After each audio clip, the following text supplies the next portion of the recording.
So now we are going to start with the fifth chapter, that is morphology of flowering plants.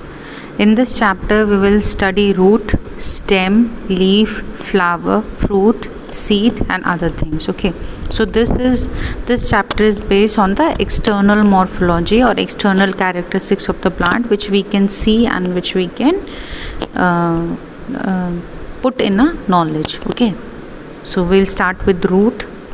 Now morphology of root is, first we'll study the characteristics of the root. Now the root is defined as the descending part of the plant axis. Okay, it is positively geotrophic, means it is growing in the direction of the gravitational force. Okay, suppose this is the ground, now this is growing inside the soil, so gravity is also acting in this direction and this is also going in this direction, so it is given it is positively geotrophic. Okay, it is positively hydrotrophic, means when you give water to a plant it goes down. Same, the roots are here, when you will give water it will also go down and the roots are also growing in the downward direction, so this is positively geotrophic. Now it is negatively phototrophic, means this is hidden in the ground and so light is not coming to the root part. Okay, and the light is present on the upper side. Okay, and the roots are growing in the opposite direction, so it means they are growing in the opposite direction as that of light, so it is negatively phototrophic. Okay, now it develops from the radicle of the embryo during seed germination. So when we talk about a seed, we have two parts, radicle and plumule. So the upper axis, that is the stem axis, will develop from the plumule, but the roots will develop from the radicle. So you can remember R for radicle and R for roots. Okay, now roots are generally non-green and they are cylindrical. They produce only similar organs, that is secondary and tertiary roots. Okay, they will produce similar organs like secondary and tertiary roots and they do not show nodes and internodes. Okay, so these are the basic characteristics of the root. Root, how you can define root? Root can be defined as the descending part of the plant axis, positively geotrophic, positively hydrotrophic, but negatively phototrophic.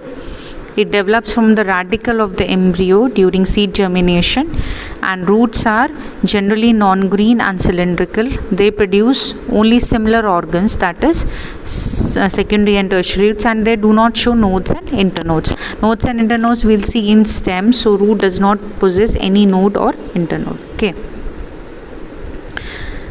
Now when we see the detailed anatomy of the root, okay, or the morphology of root, on the outer side we will find various regions. Okay, so the first region is the region of root cap. Okay, you can see in the diagram here, this is the root cap present on the tip of the root. Okay, so this particular portion from here to here is the root cap. Okay, which is capping the root. Now this root, the tender apex of the root is protected with a multicellular cap-like structure called the root cap.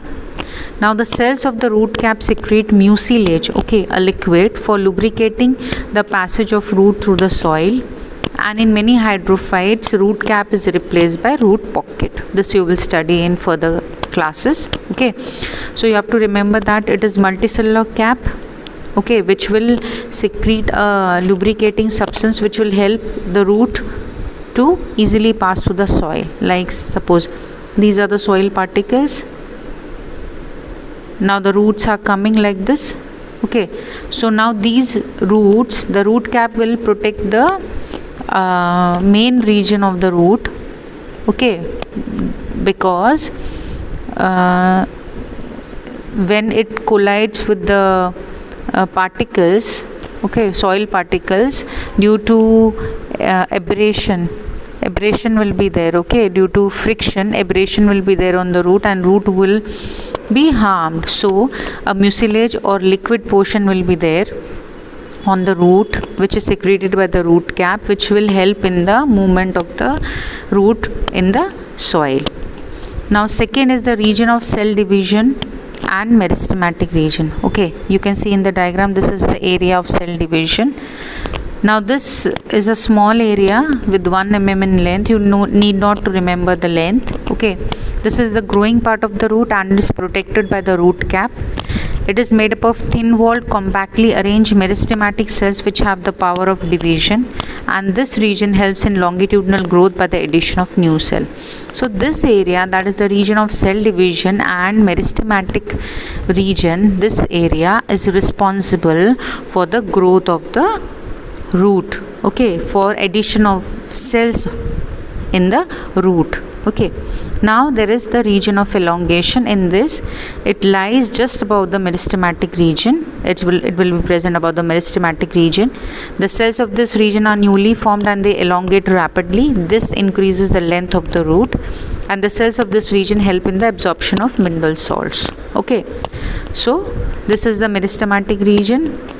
The cells here will elongate. This will increase the length and it will help in the absorption of mineral salt, but to a very less extent. Mostly the absorption will be occurring through the root hairs. Okay. Now the region of the root hair or root absorption. Surface of this area is covered with numerous root hairs, as you can see in the diagram here. This is the root hair region. Okay. Now the cells of the outer layer form known as piliferous layer or epibulma produce root hair. The root hairs are elongated and single celled tubular structures which remain in contact with soil particles. The root hairs increase the surface area of absorption. Okay, like when you studied the villi which are present in the small intestine, they increase the surface area for absorption. So same, the root hairs increase the surface area for absorption of the minerals and water. Now they are short-lived and are replaced by new root hairs for every 10 to 15 days and is responsible for absorption of water. Okay, now the region comes, that is of maturation or the cell differentiation. Okay, it forms a major part of the root. The outermost layer of this region has thick-walled impermeable cells. The enlarged cell undergoes differentiation to form different types of primary root tissues like cortex. Okay, like cortex, endodermis, xylem, phloem, etc. This region helps in the fixation of the plant body into the soil and also in the conduction of absorbed substances.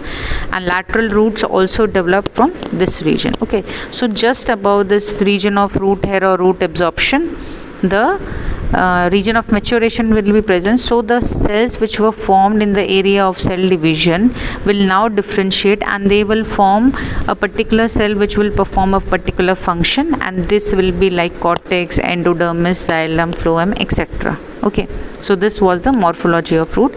Basic areas which you have to remember in this morphology of root are regions of the root cap, region of the cell division and meristematic, then the region of elongation, and then the region of maturation. And in the region of maturation only you will find the root hairs. Okay, so this is one and the same thing. Okay. Now morphology of root, when we come to the functions of the root, the primary function, the normal function of the root are the fixation or anchorage of the plant body into the soil. Okay, that is the substratum. It gives a solid base for the plant to remain upright in the soil. Second is absorption of water and minerals from the soil and conduction of the absorbed materials up to the base of stem. So the topmost leaf which is present in the tree will also be provided with the water and minerals and food, okay, with sugar, by this conduction process which occurs in whole of the tree.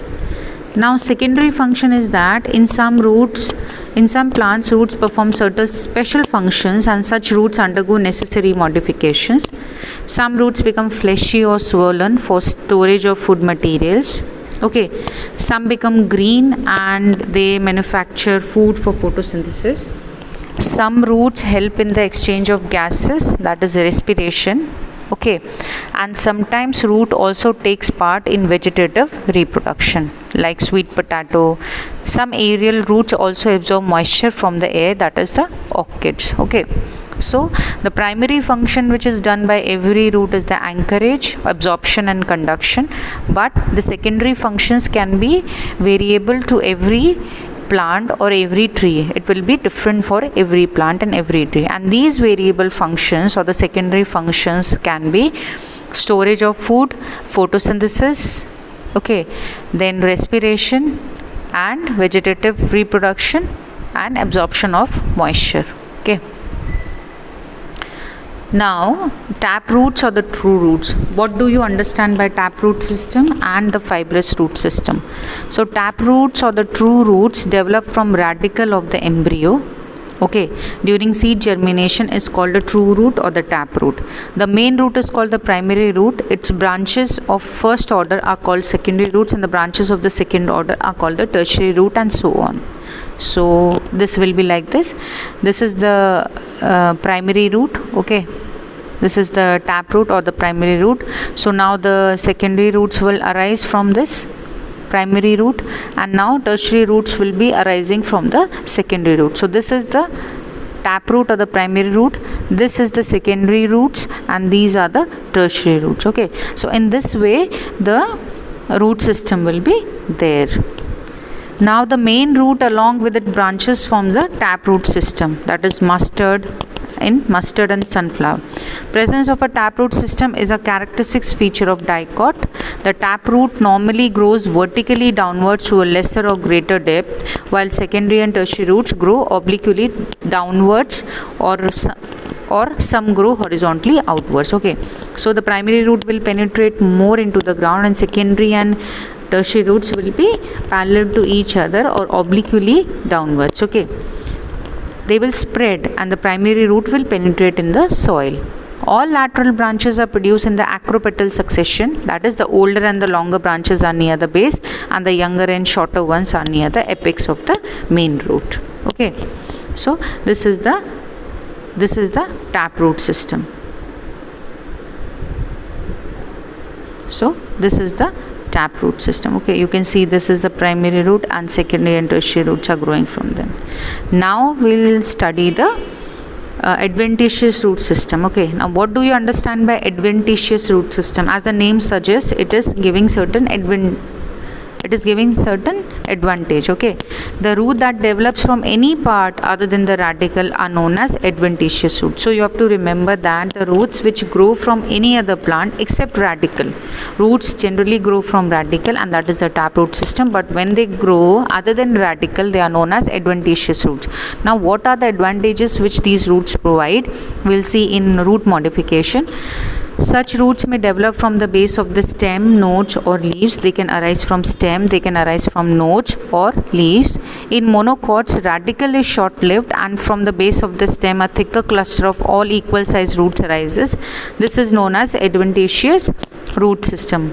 It is also known as fibrous root system, as the adventitious roots of grasses look like fibers. Fibrous roots do not grow very deep into the soil.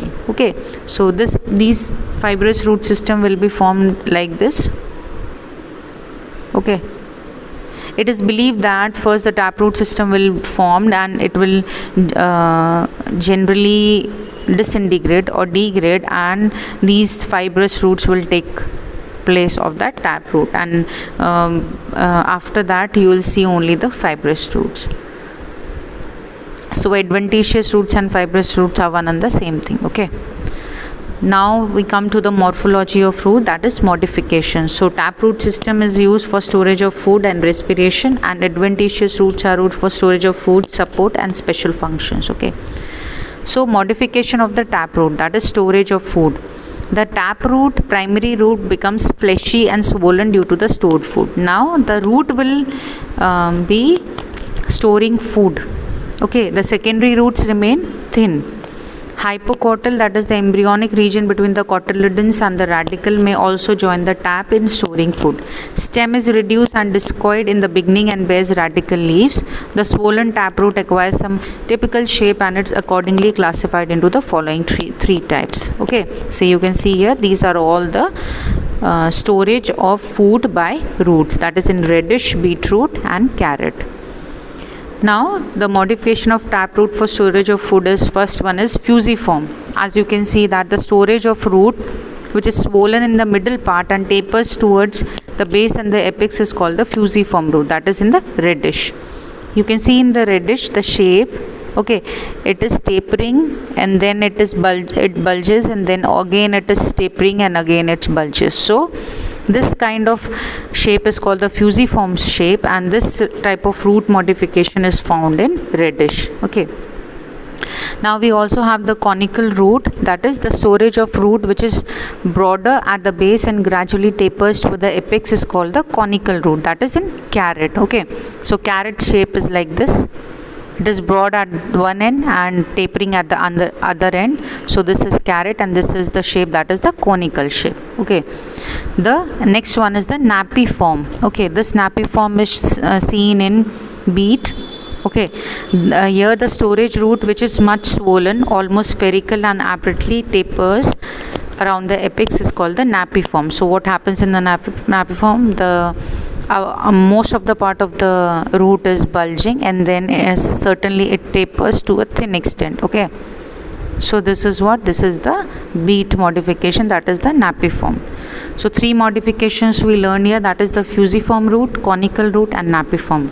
Okay, now other modification of taproot, that is for respiration, are these plants growing in saline swamps, marshy places and salt lakes are called halophytes. Okay, many halophytes develop special kind of roots called respiratory roots or pneumatophores. Now these roots of these plants do not get air for respiration as the soil is waterlogged. As a result, absorption of minerals is affected.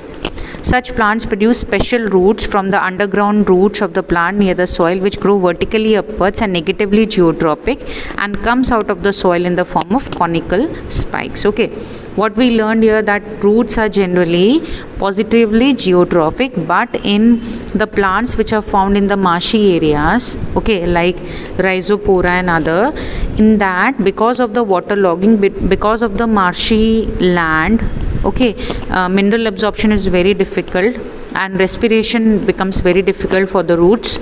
So certain roots which are called the respiratory roots or the pneumatophores comes out from the soil and they do the function, okay, of respiration. They occur in large number around the tree trunk and are provided with pores called lenticels, and special pores are present which are called the lenticels. The lenticels helps in gaseous exchange required for respiration. So in the diagram you can see here, these are the pneumatophores. Okay, these are growing upwardly. Okay, this is the ground and these are growing upwardly, and small pores will be present which are called what? Which are called lenticel, and this will help in the gaseous exchange of the gaseous exchange for the plant. Okay, and these are what? These are negatively geotrophic, growing in the opposite direction of the gravitational force, and these respiratory roots are called what? They are called pneumatophores. Okay, now morphology of the root or the modification of the adventitious root, that is for storage of food. Now these are called simple tuberous roots. These roots become swollen and do not assume a definite shape, as we saw in conical, fusiform and napiform. Okay, they are always born singly, they are present singly, and these roots arise from the nodes of the stem and enter into the soil. Okay, these are adventitious roots, so they will not be formed from the radicle, so they will form from the nodes of the stem and enter into the soil, that is in the sweet potato or shakarkand, okay, which we call it in Hindi. Now other is the fasciculated tuberous root, that is a cluster of adventitious roots of some plants become thick and fleshy due to storage of food. These are known as fasciculated tuberous roots, and there are many tuberous roots at the base of the stem. Example, dahlia and asparagus. You can see in the diagram, this is the sweet potato and these are the asparagus, dahlia roots. Okay. Now for mechanical support, the modification of the adventitious roots are prop roots and climbing roots. Okay, now what happens in the prop root? These roots arise from the horizontal branches of the trees like banyan tree. Okay, you can see here in the diagram, these are this is the banyan tree, and you can see here roots hanging. Okay, see roots hanging from this banyan tree. So these are nothing but these are the prop roots. Okay, these roots arise from the horizontal branches of the trees like banyan tree and grow vertically downward till they penetrate the soil. So they will grow and they will now penetrate the soil. They provide this secondary growth occurs in these roots so that they become thick and act like pillars. Okay, as we can see that the banyan tree is very heavy, so needs extra support. So to provide mechanical support, these roots will grow and then they will penetrate into the ground and they will act like pillars and provide support to the heavy branches. Okay, next one is the climbing roots. Okay, climbing plants like piper produce roots from their nodes by means of which they attach themselves to the support or climb over. You must have seen this in money plant, okay, in kali mirch and in pan. Okay, these roots are formed and this is a root modification which will help in the attachment and support to climb up. Okay, so these are known as the climbing roots. Now the modification of the adventitious root from other mechanical support is the stilt root, which we see in sugarcane. Okay, now you can see here the roots normally arise from few lower nodes of a weak stem in some monocot shrubs and small trees. We say here modification of the adventitious root because these roots are not arising from the radicle, they are arising from the stem, leaves or other things. Okay, they grow obliquely downwards and penetrate the soil and provide mechanical support to the plant. In plants like maize, sugarcane, bajra and jowar, the roots grow in whorls. Okay, sometimes the root also grow in whorls. After penetrating the soil, they provide support to the plant. Okay, these roots arise only from the lower surface of the obliquely growing stem to provide support, and these roots bear much folded multiple root caps. Okay, see. Now this is the ground, and you know that sugarcane is a straight plant, so it will need proper support or proper attachment to the ground to be up in the upright position.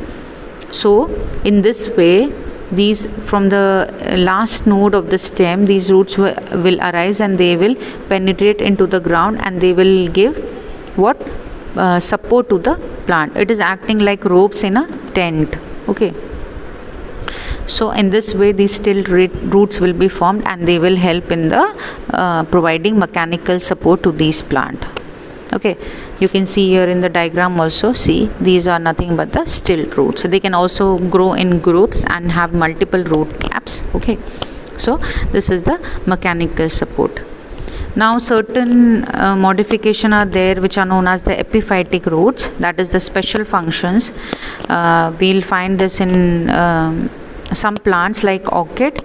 These orchids grow perch on the horizontal branches of big trees in forests to get sunlight. Such plants have green leaves and can photosynthesize, and they are called epiphytes. Okay, the plants which are present on other branches of the big trees to get sunlight are known as epiphytes, and they are not directly linked with the plant which is on which they are there. Okay, so epiphytes develop special aerial hanging roots called epiphytic roots. Okay, you can see in the diagram these hanging roots. You can see in the diagram these hanging roots. Okay, now these roots are spongy due to the presence of special tissue called velamen, which is situated outside the cortex. The cells of the velamen tissue are hygroscopic, means water catching or water absorption will be there, have porous walls and will help of the velamen tissue. These roots absorb moisture from the atmosphere. These roots fulfill the need of water in epiphytes as they do not have normal roots penetrating the soil to absorb water. These roots are also called assimilatory roots as they are greenish white in color, have chloroplast and can photosynthesize up to a certain extent. Okay, so the special characteristics of the orchid is that it is an epiphyte and it can photosynthesize, but as it is living on other plant, it cannot absorb water. So the water absorption takes place with the help of a special tissue which is present in the cell, that is the velamen tissue. Okay, and the absorption from this velamen tissue will help these roots to fulfill the need of water. Okay, now special functions we have seen here in the special modifications of the adventitious root we have seen.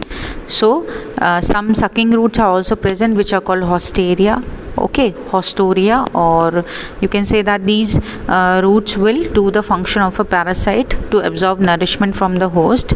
In partial parasites like Viscum album, they penetrate only xylem elements. Okay, some are partial parasites and some are total parasites. So in partial parasites, they will only absorb water, but in total parasite, they will absorb water and food both from the tree or plant, and they act as a sucking roots. Okay, so these were the special modification or special functions of the adventitious roots. These are like, these is the sucking roots, these are the modifications of the adventitious root, that is a special function, that is sucking roots or haustoria. Epiphytic roots, okay, which will help in absorption of water. This is the stilt roots for mechanical support. Prop roots and climbing roots also for mechanical support. Food storage, which are called the simple tuberous roots and fasciculated tuberous roots. Okay, now this is the taproot modification for respiration, okay, which are called pneumatophores. Now storage of food also, that is the modification of the taproot. Okay, and this is the modification of taproot for storage of food. Okay, and this is the basic difference between the taproot and the adventitious roots or the fibrous root. And this is the morphology or the region of the root, which is the region of the root cap, region of the cell division and meristematic region, region of elongation, and the region of maturation, or you can say the region of root hair development, because root hair will be formed when the cell is differentiated. So fourth and fifth point are one and the same thing. So in this chapter, that is the fifth chapter, in module 1 we studied about the morphology of the root and various important functions, special functions performed by the root. Okay.